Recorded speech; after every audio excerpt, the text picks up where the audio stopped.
Mesdames et messieurs, je vous souhaite la bienvenue à ce webinaire sur le thème des géométries complexes dans AXIS-VM. Je suis Gabrielle Muller et comme d'habitude, je suis accompagnée par mon collègue M. Peter Walker qui répondra à vos questions si vous en avez. Vous pouvez poser vos questions sous la rubrique questions dans l'application GoToWebinar. Aujourd'hui, je vais vous montrer deux exemples de géométries complexes et je vais vous donner plusieurs trucs et astuces de comment représenter ces géométries complexes, comment les modéliser dans AXIS-VM. Le premier exemple est une rampe à projection horizontale irrégulière. Donc vous voyez, on a ici un noyau en béton et on a une rampe qui va monter ici tout autour. La largeur de la rampe est constante, dans ce cas elle est 2 mètres et l'inclinaison aussi est constante. Voici le modèle, voici l'élément en béton autour duquel la rampe va venir monter. Tout d'abord, je vais copier la partie du bas, le plan du bas. Je vais juste afficher cette partie-là pour définir l'axe de la rampe. Pour définir l'axe de la rampe, je vais d'abord tracer un trait de 1 mètre pour pouvoir définir après l'axe. Donc là, avec les coordonnées, avec mon clavier, je fais x-1, y-1, enter, pareil, x-1, y-1, et je vais faire ça avec tous les points pour avoir l'axe de ma rampe. Donc là, j'ai dit l'axe, la rampe, elle fait une largeur de 2 mètres, donc l'axe de la rampe, il est à 1 mètre du noyau en béton.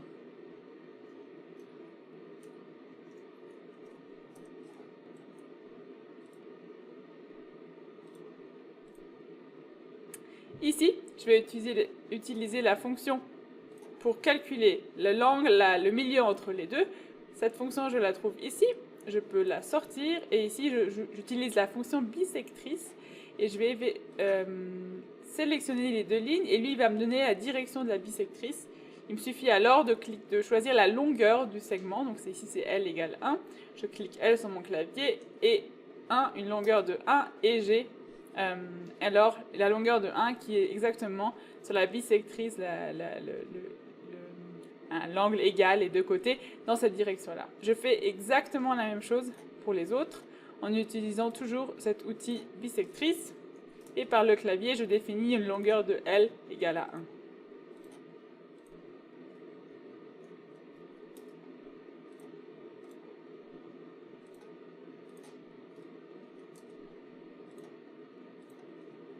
Voilà, j'en ai plus besoin, alors je ferme et je vais maintenant dessiner le contour, l'axe, le contour de ces éléments que j'ai modélisés, c'est-à-dire l'axe de la rampe, qui est à 1 mètre du noyau en béton, je le répète. Maintenant, il faut que je trouve l'inclinaison pour cet axe de la rampe. Pour cela, une petite astuce, c'est de copier. Je vais vous montrer une petite astuce comment trouver l'inclinaison de tous ces points et de trouver les bonnes hauteurs Z, sans faire beaucoup de calculs à la main au préalable. Je vais copier tout ce pourtour, l'axe de la rampe, juste à côté, avec l'outil déplacer.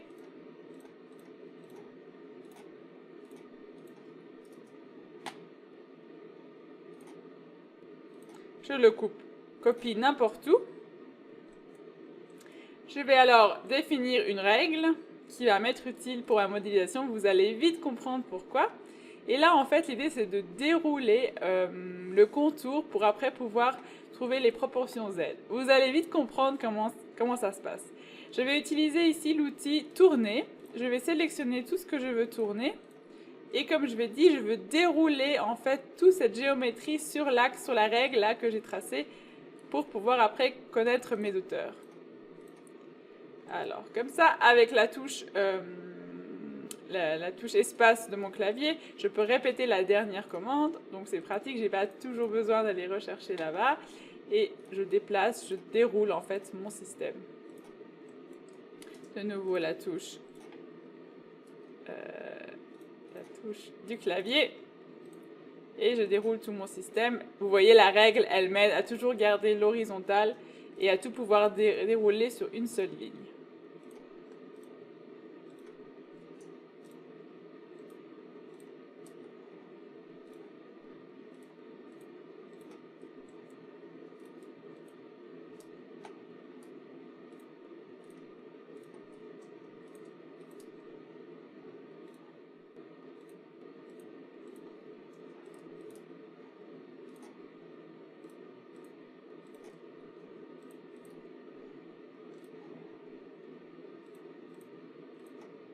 Et voilà.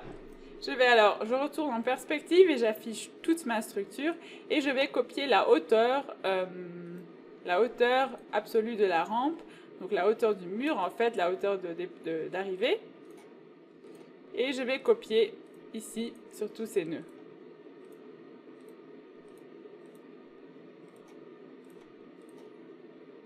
Et finalement, je trace ici une ligne et je vais effacer tous ces petits nœuds qui dépassent. J'ai alors ici la hauteur pour chaque point de ma rampe. J'ai la hauteur au prorata de la distance du nœud. C'est pour ça que j'ai fait cette petite manipulation à côté. C'est pour pouvoir avoir le prorata de la hauteur. C'est-à-dire que chaque nœud qui correspond ici à la rampe correspond à une hauteur que j'aurai dans ce triangle-là. Maintenant, pour définir les hauteurs, je vais prendre le point ici, le tirer avec la souris, aller avec ma souris jusqu'à la hauteur Z qui lui correspond. Je vais aller au même point qui lui correspond dans ce triangle, enfin dans cette géométrie que j'ai déroulée. Je vais aller ici avec mon clavier, je vais lui dire Alt Z qui va fixer ma coordonnée Z et je le vois en bas dans ma fenêtre de coordonnées qui est entourée, c'est-à-dire que je l'ai fixée. Et maintenant, en fait, je vais cliquer sur le même point. Il va juste la coordonnée Z qui va changer. Et de cette manière, en fait, je peux, en faisant correspondre la coordonnée Z de ces points dans le triangle avec la coordonnée Z des points de l'axe de la rampe, je peux genre vraiment bien trouver l'inclinaison et la hauteur de chaque point. Alors, je vais faire exactement la même chose pour chaque point, ici. Alt Z pour fixer et je retourne sur le point de départ.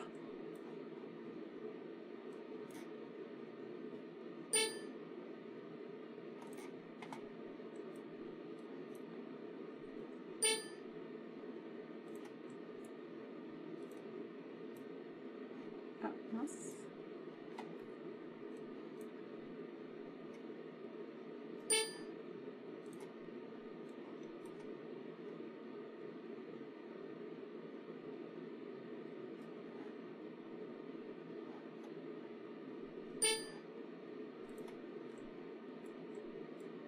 Je vois déjà ici ma rampe qui se profile.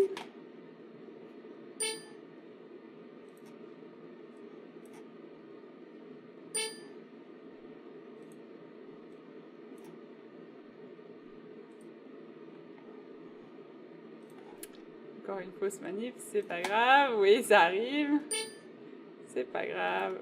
Et voilà. Et là, quand je regarde ici, j'ai l'axe de ma rampe qui monte ici, jusque tout en haut, d'une manière régulière au prorata des distances des nœuds. Je vais maintenant encore définir les points de raccord avec la structure avec le noyau en béton. Je trace pour cela une perpendiculaire au noyau en béton pour relier l'axe à la structure en béton.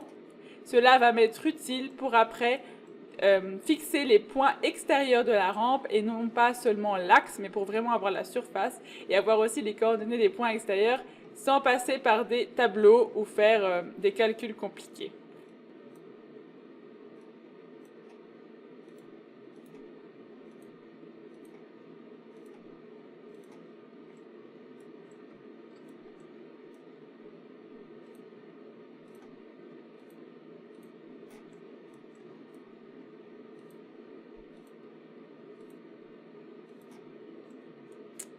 Voilà.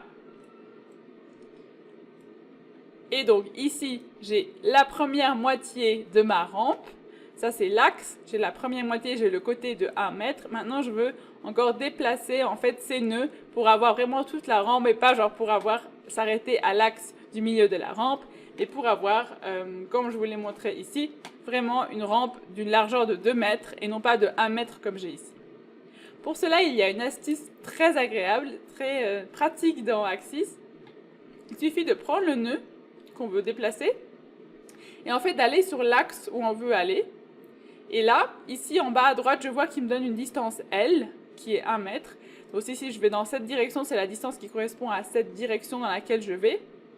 Et si je lui dis ici, avec par mon clavier L égale -1, et je fais Enter, en fait, il va aller dans l'autre direction, opposée à la direction où je suis allée. Et en fait, de cette manière, je vais pouvoir garder, en quelque sorte, prolonger cette ligne-là sans devoir faire des calculs ou sans devoir calculer les coordonnées.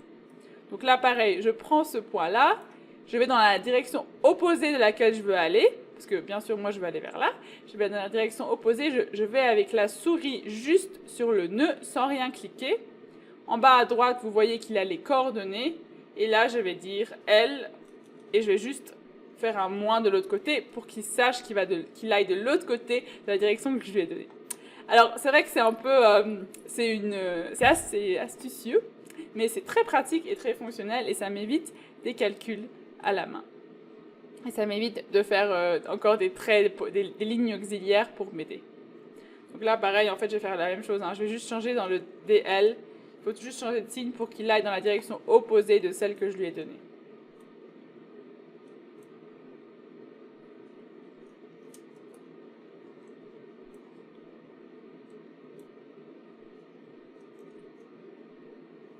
Ah, mince.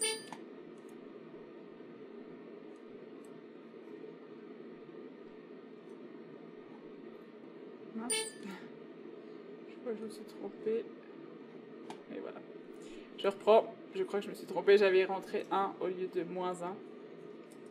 Moins racine de 2. Oui, c'est ça. Donc là, pareil. L. Je change le L. Je mets juste, rajoute un signe négatif devant. Et je continue ici. L moins 1. Ici, L moins 1.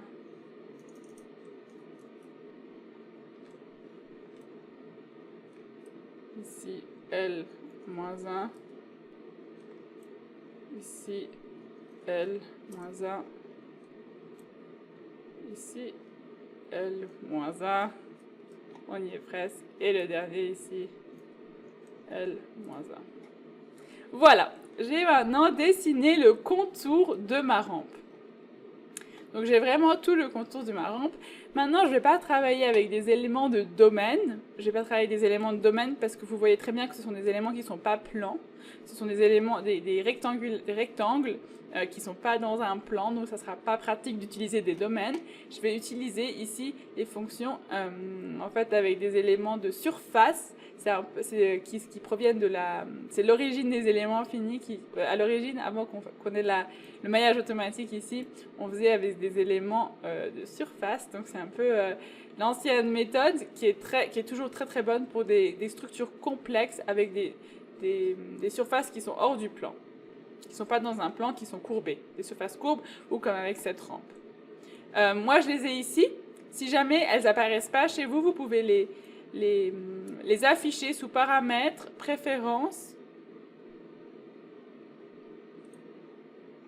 barre d'outils.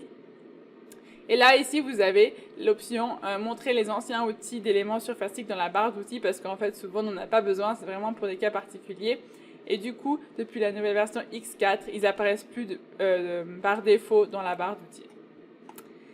Alors, comment ça se passe? En fait, l'idée de ces éléments surfaciques, c'est qu'on va créer nous-mêmes le maillage. C'est un type spécial, on va créer nous-mêmes le maillage en fonction de la géométrie de nos éléments. Donc moi, je vais utiliser une division en quadrilatère avec des mailles triangulaires. Et en fait, il faut que je dise pour chaque côté combien de mailles je veux avoir. Alors, je vais regarder. Ici, j'ai dit j'ai une largeur de 2 mètres et que si je veux un maillage de 0,5 mètres, il va falloir que je mette 4 mailles dans cette direction-là et plus ou moins 6 mailles dans l'autre direction pour avoir des éléments surfaciques qui correspondent à un maillage de 0,5 mètres. J'utilise alors cette fonction. Ici, j'ai le 6. Et alors, je dois maintenant choisir les coins en faisant attention de toujours commencer par la partie N1. Donc les 2 premiers points que je vais choisir, c'est ceux qui vont déterminer la face N1 et les prochains la face N2. Donc c'est important de bien respecter l'ordre parce que sinon vous voyez, ça va inverser. Ici vous voyez bien que j'ai 4 mailles dans la direction N1 et que j'ai 6 mailles dans l'autre direction et que j'ai déjà mon élément surfacique. Je vais faire ça exactement la même chose pour tous les autres. La largeur, donc la face N1 reste toujours la même, c'est toujours plus ou moins 2 mètres. Donc je vais garder 4 mailles en cette direction-là. Par contre, à chaque fois, il va falloir que je revérifie la longueur de l'élément pour pouvoir adapter les mailles. Ici, on a 1,5 m, donc je vais utiliser 3 mailles dans cette direction-là.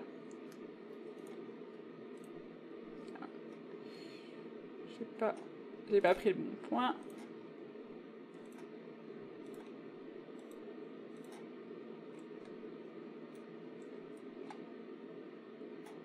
« 8 mètres, ça fait 16 ici. »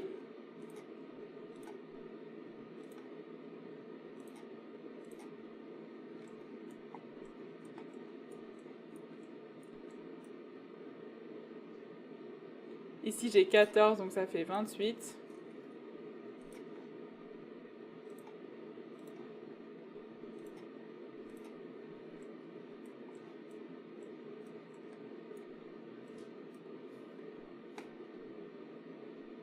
Ça fait 4, donc 8 mailles. Vous voyez, c'est un peu un exercice d'application.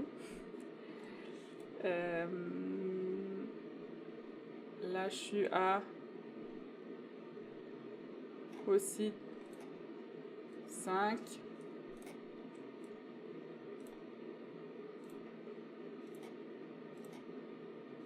Et en fait, là, je peux garder les mêmes mailles parce que c'est toujours les mêmes longueurs, plus ou moins.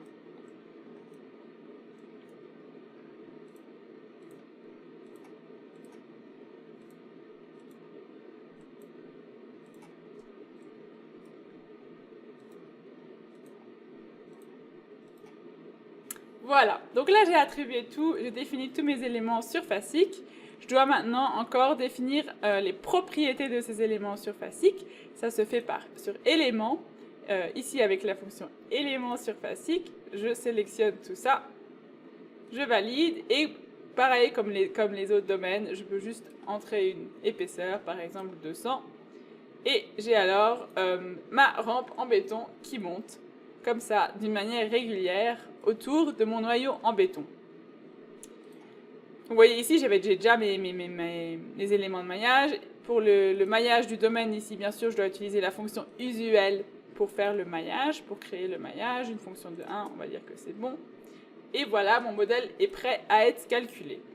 Je peux encore ici utiliser la fonction du balai pour effacer toutes les lignes et nœuds qui n'ont pas été utilisés, notamment ici la construction que j'avais faite pour m'aider et aussi certains nœuds et lignes du bas. Alors, j'ai maintenant ma rampe. Une petite spécialité encore. Après, à partir de ce moment-là, en fait, tout se continue comme si c'était des éléments normaux, sauf pour l'application des charges, où on doit utiliser les charges, où on doit utiliser des charges de surface et non pas des charges sur le domaine. Donc je répète, les charges sur le domaine, ici, je vais rentrer moins 3 kN par mètre carré. Je vais sélectionner le domaine que je veux, sur lequel je veux appliquer ma charge. Et ici, la fonction qui est juste à côté, charge répartie sur surface, c'est celle-là que je vais utiliser.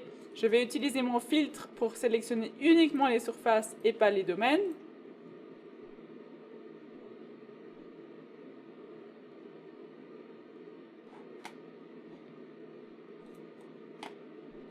J'aurais dû effacer mon maillage avant. Désolée, je refais. Ici, je recrée mes surfaces. Et non mes domaines. Je rentre ici une charge de moins 3, comme pour le domaine. Et voilà, j'ai maintenant mes charges qui montent dessus. Et maintenant, je peux continuer la statique comme je ferai pour les autres éléments. Voilà. Maintenant, le deuxième exemple. Je vais enregistrer mon beau modèle. Je vais maintenant ouvrir un nouvel exemple pour vous montrer un deuxième exemple de géométrie complexe. On a déjà vu la rampe.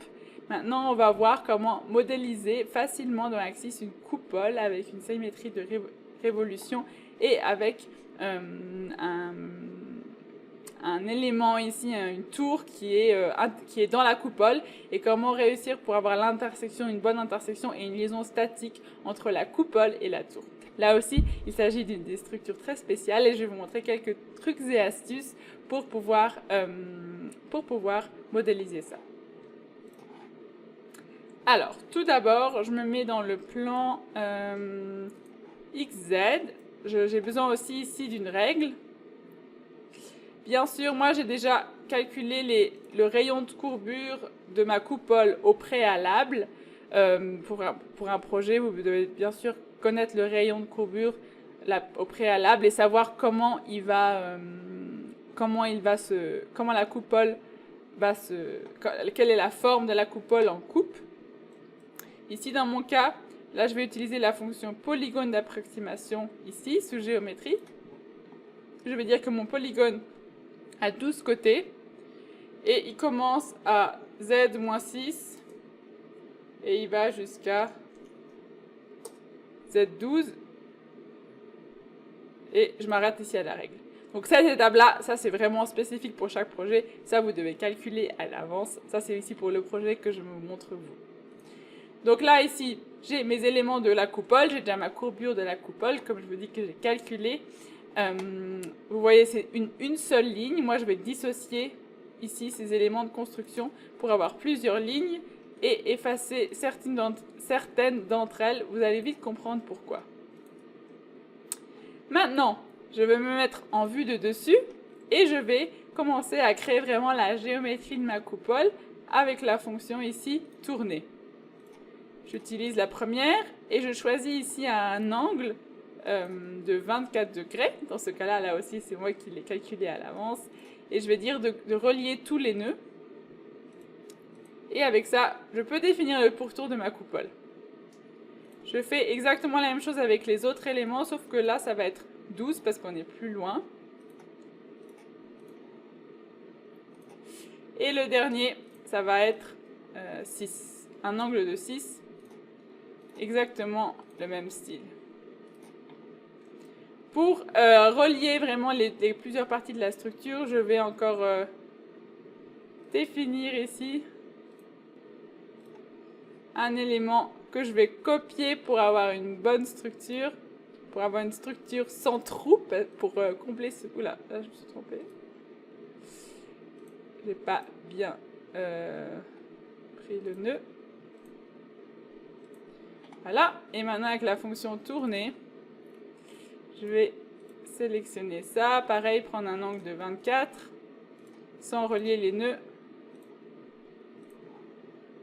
Et voilà, je copie ça, je refais la même chose pour la partie là, avec un angle de 12.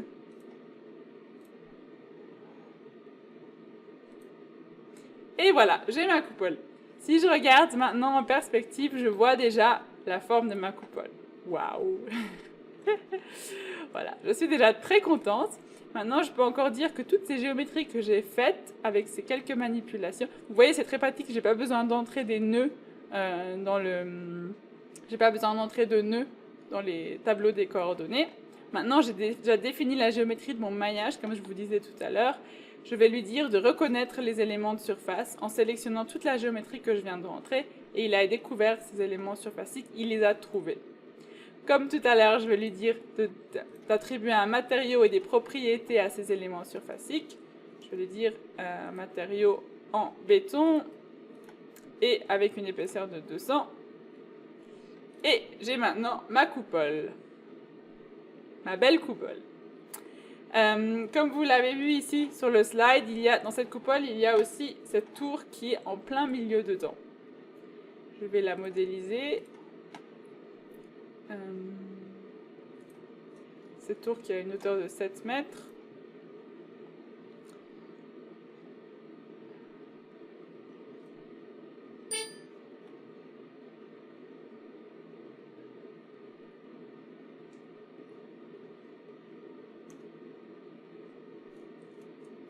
Point de départ de la tour et le point d'arrivée. Oula, qu'est-ce que j'ai fait? Je recommence, c'est pas grave, c'est des choses qui arrivent.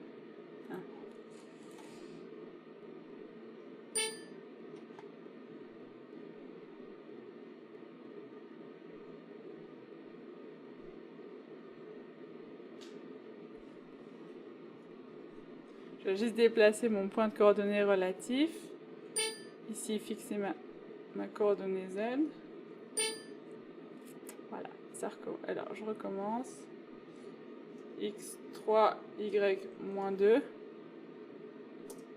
Et X4, Y4. Voilà. J'ai ma tour, ici. Et voilà. Vous voyez très bien ce qui se passe. En fait, ma tour, elle est là, mais elle n'a aucune interaction statique avec la coupole. Et j'ai pas genre les contours. Il n'y a aucune liaison statique entre les deux. Alors, pour cela, je vais devoir faire quelques modifications. Et là encore, je vais vous montrer quelques astuces pour faire ces modifications. Tout d'abord, je vais sous géométrie et je lui dis de me trouver les lignes d'intersection entre les domaines. Et qu'est-ce qui se passe? Vous le voyez très bien. On le voit très bien aussi quand on regarde de haut. Ça, c'est le pourtour de ma tour. Et en fait, il m'a effacé tous les éléments de surface que j'avais créés pour pouvoir faire des points d'intersection. Donc déjà, je vais effacer tout ce qui est à l'intérieur parce que j'en ai pas besoin. C'est à l'intérieur de la tour. Encore ce petit nœud là. Voilà. Maintenant, qu'est-ce que je vais faire? Avec la fonction polygone, je vais prendre les points qui ont été fixés sur la tour et je vais compléter ici la géométrie. Ici, je vais en travers, je vais au milieu de la tour. Vous allez voir tout à l'heure pourquoi. Je vais vous montrer une astuce, comment remédier à ça.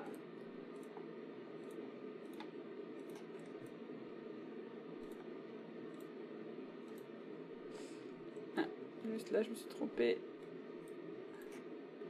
Ok. Alors, qu'est-ce que j'ai fait là? J'ai tracé tout mon polygone qui reste dans le plan de la tour, à l'exception des coins où je suis allée à l'intérieur. Ces petites astuces, je vous montrerai après pourquoi. La première chose que... Donc maintenant, je dois faire mes éléments surfaciques moi-même. Je ne peux plus la faire avec la fonction automatique. Donc je dois créer en fait des triangles et des rectangles pour avoir après ces éléments surfaciques comme je les ai toutes à côté. Ici, on a déjà des toutes petites mailles qui ne sont pas forcément nécessaires.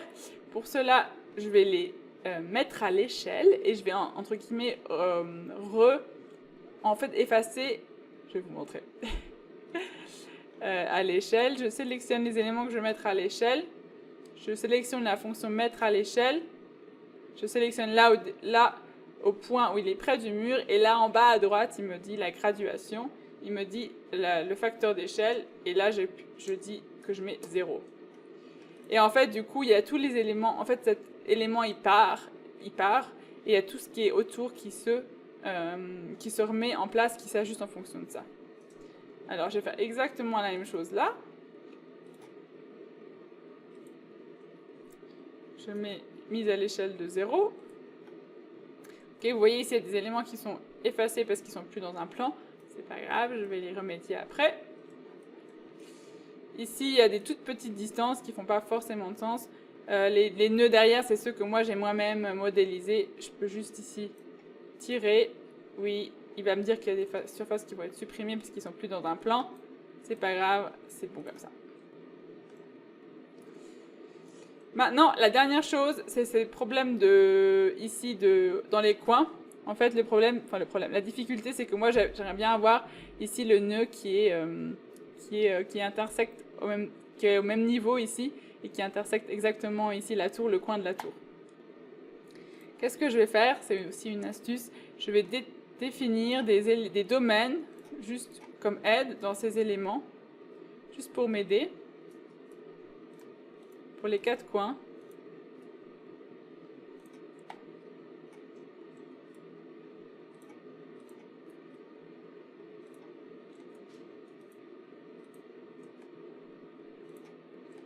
Et je vais utiliser la fonction, ici, intersection de domaines, pour qu'il me donne l'intersection de ces nouveaux domaines auxiliaires avec la tour existante. Si maintenant je me remets ici en vue comme ça, en fait, je vois qu'il m'a donné les nœuds de l'intersection de ce domaine avec le coin de la tour. C'est exactement ce que je voulais. Du coup, je vais pouvoir effacer ici ces domaines. Effacer aussi les lignes auxiliaires que j'ai mis à l'intérieur pour m'aider. pour trouver en fait les intersections. Et maintenant, je peux refaire mon maillage, mon pseudo-maillage, mes éléments surfaciques à la main. Donc là, je vais en rajouter un là. Parce que en triangle, en fait, c'est plus facile parce qu'un triangle, trois nœuds sont toujours dans un plan. Et alors que pour 4, il faut être sûr que tout soit dans le même plan. Pour 4 nœuds, il faut être sûr que tous les nœuds soient dans le même plan. Voilà, donc je crée ici mes éléments.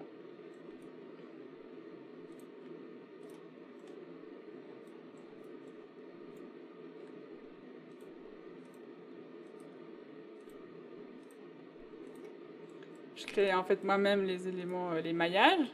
Ah mince, je me suis trompée. Ah mince. Ok. Je vais juste tirer pour éviter de tout devoir refaire. Voilà.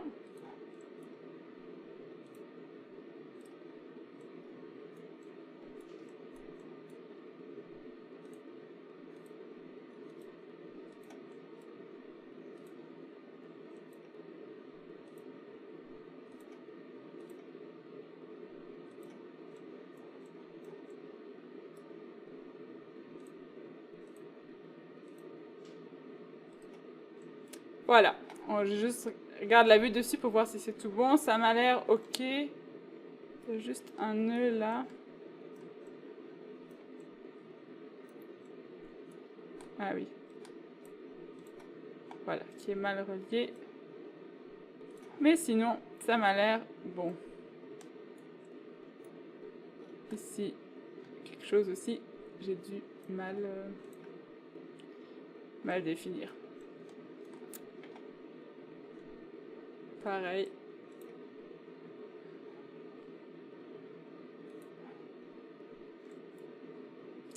Ça m'a l'air bon à l'œil nu. Alors, je vais essayer de lui demander de trouver, s'il veut trouver des nouveaux éléments surfaciques. Nouveaux éléments trouvés. OK. Et aux nouveaux éléments, je vais lui dire d'attribuer ici un matériau, le même que pour l'autre. Et maintenant, on voit très bien qu'il m'a tout fait, il m'a tout trouvé. J'ai bien défini mon maillage, j'ai bien défini mes éléments surfaciques et j'ai une liaison statique entre la tour et la coupole. Donc, mission accomplie. Bien sûr, je pourrais encore faire le domaine du dessus, mais là n'est pas le point de ce jour. Le point de ce jour, c'est vous montrer comment on peut entrer cette coupole avec plusieurs astuces dans AxisVM sans devoir calculer les nœuds pour chaque point de la coupole. Voilà. Moi, j'espère avoir pu donner plusieurs aides pour votre travail avec AxisVM. Merci beaucoup de votre participation et je vous invite déjà à notre prochain webinaire qui aura lieu le mardi 29 janvier à 14h15 et qui aura pour thème les structures auxiliaires, les annotations et les dimensions. Je vous souhaite une très bonne journée et à la prochaine. Merci beaucoup.